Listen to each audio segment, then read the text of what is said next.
और अब LAC यानी कि लाइन ऑफ एक्चुअल कंट्रोल से जुड़ी एक गुड न्यूज, जिससे भारत और चीन के बीच सीमा पर चल रहे तनाव को कम होने के तौर पर देखा जा सकता है। भारत और चीन के बीच लाइन ऑफ एक्चुअल कंट्रोल को लेकर दोनों देशों के बीच एक नई सहमति बन गई है।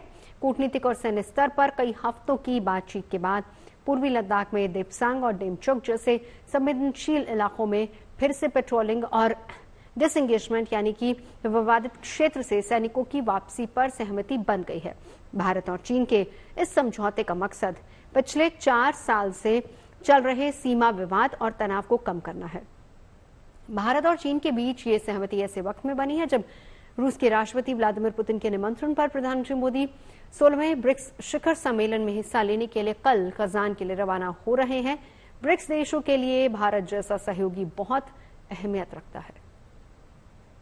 I can share with you that over the last several weeks, Indian and Chinese diplomatic and military negotiators have been in close contact with each other in a variety of forums.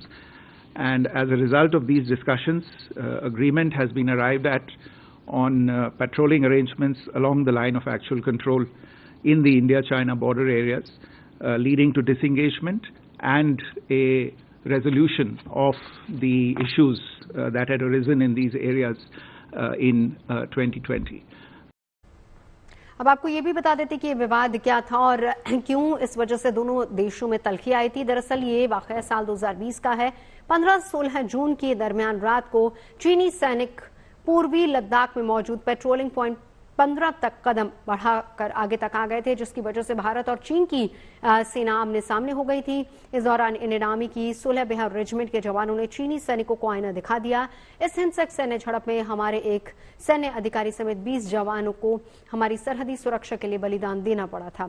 करीब दोगुनी संख्या में चीनी सैनिक भी मारे गए थे। हालांकि चीन की पीपल्स लिबरेशन आर्मी ने अपने सैनिकों के बारे में कभी भी आधिकारिक आंकड़े नहीं दिए हैं। इसके बाद से दोनों देशों के बीच संबंध तनावपूर्ण होने लगे।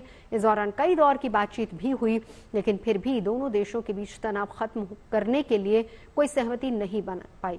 हालांकि ब्रिक्स समिट से पहले दोनों देशों के बीच हुए इस समझौते से 4 साल पुराने तनाव को कम करने का मौका मिलेगा। इसके साथ ही देपसांग और डेमचोक जैसे संवेदनशील इलाकों में फिर से पेट्रोलिंग और डिसएंगेजमेंट की प्रक्रिया शुरू हो सकेगी। अगर हम आपको बताएं इन अलग अलग पॉइंट्स के नामों के बारे में, तो पैंगोंगसो के नॉर्थ और साउथ बैंक से 2021 में डिसएंगेजमेंट हो गया था। उसके अलावा हॉट स्प्रिंग और गोगरा, इन बिंदुओं पर भी डिसएंगेजमेंट हो गया था। यानी दोनों ही देशों की जो सेनाएं हैं वो पीछे हटी। लेकिन जो 2 ट्रेडिशनल फ्रिक्शन पॉइंट भारत और चीन के बीच रहे हैं, उनमें से एक है डेपसांग प्लेन और दूसरा है डेमचोक। यहां पर तनाव बरकरार था और यहां पर पेट्रोलिंग भी नहीं हो पा रही थी। भारत और चीन अब कई दौर की बातचीत के बाद इस अग्रीमेंट पर पहुंच चुके हैं कि ये पेट्रोलिंग दोबारा शुरू की जा सकेगी और डिसएंगेजमेंट भी हो सकेगा। फॉरेन मिनिस्ट्री के विदेश सचिव विक्रम मिश्री ने कहा कि कई दिनों से दोनों ही देशों के बीच में डिप्लोमैटिक लेवल के साथ साथ सेना के स्तर पर भी बातचीत की जा रही थी और इन बातचीत के दौरान इस बात पर जोर डाला जा रहा था कि 2020 से पहले जहां पेट्रोलिंग हुआ करती थी, जो रुक गई थी गलवान में हुए संघर्ष के बाद, जिसमें भारत ने 20 जवानों की जान खोई थी और चाइना ने 40 से ज्यादा जवान अपने गंवाए थे, उस विवाद के बाद से जहां जहां तनाव बढ़ा, फ्रिक्शन पॉइंट्स बने, पेट्रोलिंग रुकी, वहां पर तनाव को कम करने के लिए कोशिश की जा रही थी। और अब तमाम दौर की इन बातचीत के बाद ये तय किया गया है कि जहां पर बचे हुए फ्रिक्शन पॉइंट्स थे, जहां पर पेट्रोलिंग नहीं की जा रही थी, वहां पर एक बार फिर से पेट्रोलिंग शुरू हो।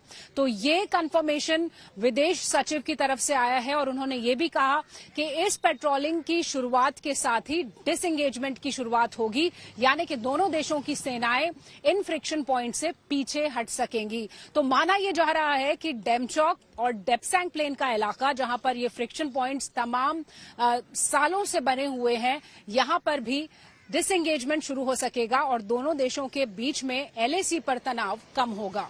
कैमरा पर्सन संजीव कुमार के साथ Shivani Sharma, good news today के लिए दिल्ली से।